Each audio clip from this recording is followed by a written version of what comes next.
Hello guys, രാവിലെ തന്നെ ദീപാവലി ആയതുകൊണ്ട് കുറച്ച് സ്വീറ്റ്സ് കഴിക്കാൻ കുറച്ച് മോഹണ്ടാ. അങ്ങനെ നേരെ പോയിട്ടുണ്ടല്ല നമ്മുടെ മോദി ബേക്കറിക്കടാ. ഇവിടെ കുറച്ചധികം സ്വീറ്റ്സ് ഇരിക്കുന്നുണ്ടാ. ഞാൻ അതിന്ന് നൈസായിട്ട് ചെറിയൊരെണ്ണം പൊക്കി. ഇതിന്റെ ഉള്ളില് എത്ര ഉണ്ടെന്ന് അവിടുത്തെ ആൾക്കാർക്ക് പോലും അറിയില്ല. അങ്ങനെ ഞാനൊരു പ്ലേറ്റും വെച്ച് അതൊക്കെ എടുത്ത് നേരത്തെ അങ്ങോട്ട് വെച്ചുട്ടാ. ഞാനൊരാള് മാത്രല്ലട്ടാ തിന്ന് തീർക്കാൻ പോകുന്നത്.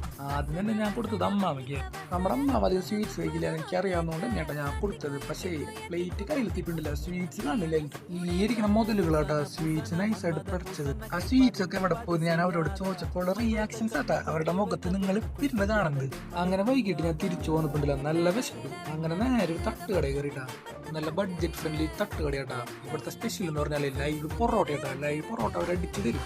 നല്ല അടിപൊളി വെറൈറ്റി കറികൾ ഇവിടെ ഇട്ടാ. അങ്ങനെ ഞാൻ പറഞ്ഞത് പൊറോട്ടയും ബോട്ടിയാട്ടാ. ബോട്ടീനെ കുറിച്ചാണ്ടല്ലോ ഒരു രക്ഷയില്ലായിരുന്നില്ല. ഇവിടുത്തെ സ്പെഷ്യൽ ഐറ്റം ബോട്ടി ഫ്രൈ ആണെന്ന് പറഞ്ഞത് കൊണ്ട് മാത്രമായിട്ടാ ഞാൻ വാങ്ങിച്ചത്. കൂട്ടുകാരനാണ് ഞാൻ അപ്പം ലിവർ ഫ്രൈ ആയിട്ട് പറഞ്ഞത്. അതും അടിപൊളിയായിരുന്നു.